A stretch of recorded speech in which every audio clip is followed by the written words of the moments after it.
if you want to. Just showing that there's 8 people in the crowd. And then take that.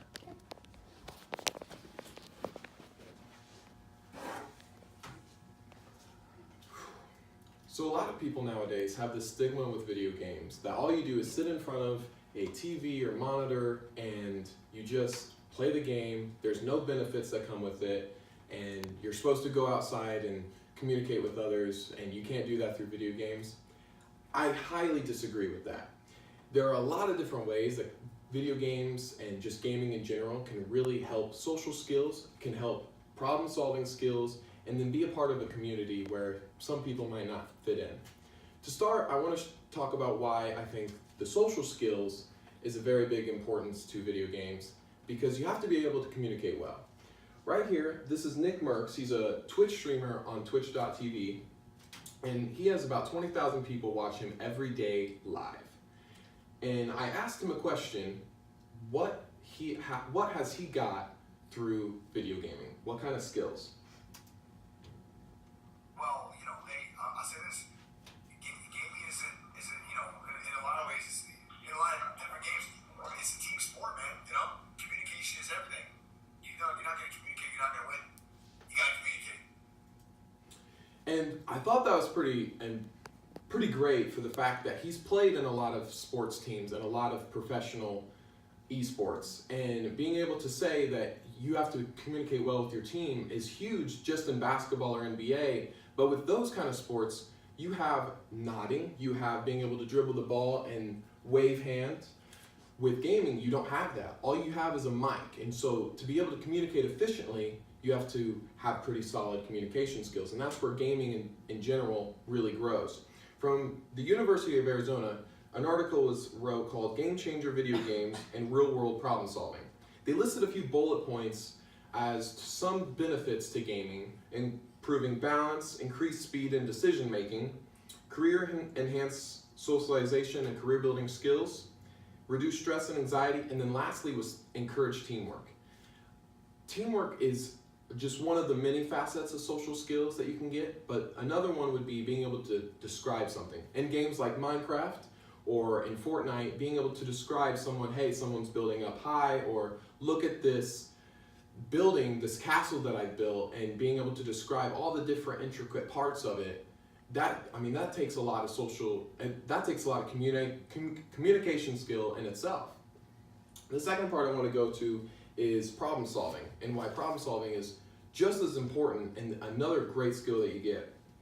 From the University of Connecticut, Stephen Stone wrote, well-designed video games can enhance problem solving skills.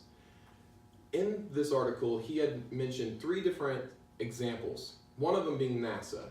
NASA sends astronauts into a game-like simulation to put them through the ringer, in a sense, of what they could go through if they actually get sent in space. Because of the video game, they can be able to adapt to these kind of problems very much quickly and be able to realize what is coming ahead of them. So in some cases, the ship malfunctioning, and they're able to make a quicker decision because they've been through it before in a simulation or a game. Another one is the medical field. Surgeons use the robotics on patients, but before they go and do that, they have game-like simulation once again, and they put it through a virtual patient, so that way when a problem comes during surgery, they've already been through it before and they can go ahead and try again and be able to successfully finish the surgery on the real patient. And then the FFA, Federal Aviation Administration, they also have a game-like simulation for testing their pilots, being able to have them in the weather environments of like the wind being able to push a certain way, and the pilot has to figure out a way around it. And because of the game-like simulations, when the pilots actually go up in the air, they have a better idea of what kind of problems to solve and being able to solve them a lot quicker. And just think about the games that we play on our phones. Every game that we play on our phones has some sort of end goal. And to get to that end goal, we have to solve the intricate problem that it has. Fruit Ninja, you have to be able to slice the things to get a high score. The Panda Pop, you have to be able to solve which part of the side of the wall you want the ball to hit, so that way it gets more of the balls to drop, and so on and so forth. So there's a bunch of different games that include the problem solving skills that some may not realize. The third one is being a part of a community, and why for some a community might be a struggle. From Doug Bolton from the Independent News Network in the UK, he had a talk with a researcher that had done a test on students who play video games. And he said that video game playing is often a collaborative leisure time activity for school-age children. These results indicate that children who play the games may be more socially cohesive with the peers and into the school community. I think that's important because a lot of people think that when you play video games as a young kid, you're not getting out and you're not experiencing new things and you're not meeting new friends, but these kids are being able to go to school and say, hey, let's go play this game after school today. And then they become more and more friends just from playing a game online, because maybe it's snowing or they can't go out and play, but they can still be together through video games.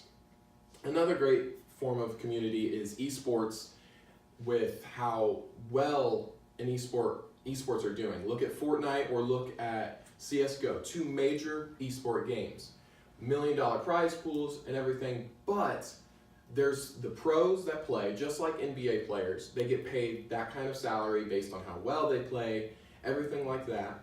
And then the people that watch. The communities that I'm a part of and watching the esports are the same communities that people that watch the NBA talk about their team. So look at the Bulls and how they're doing, or look at the Golden State Warriors. They're so dominant.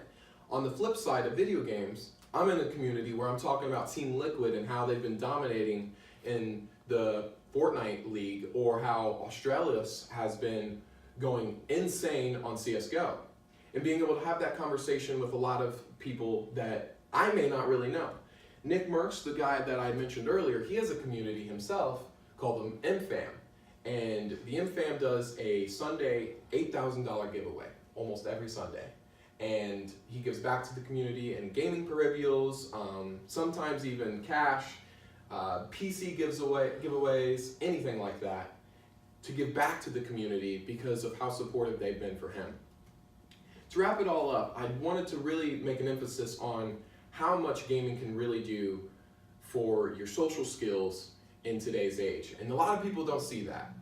With being able to communicate well with a teammate and being able to describe something so visually, but not being able to see the person right there in front of you, to problem solving just a simple game on your phone, to the masses of games like Dark Souls, being where you have to die and you die and you die and you have to figure out a way to be alive and how long that might take. And then to being a part of a community where some people maybe in high school are socially awkward and they can't be in sports, or they can't go out and be in the musical and be a part of that community because they just feel uncomfortable. But in gaming, they have a place. Everyone has a place because we're all just ones playing video games.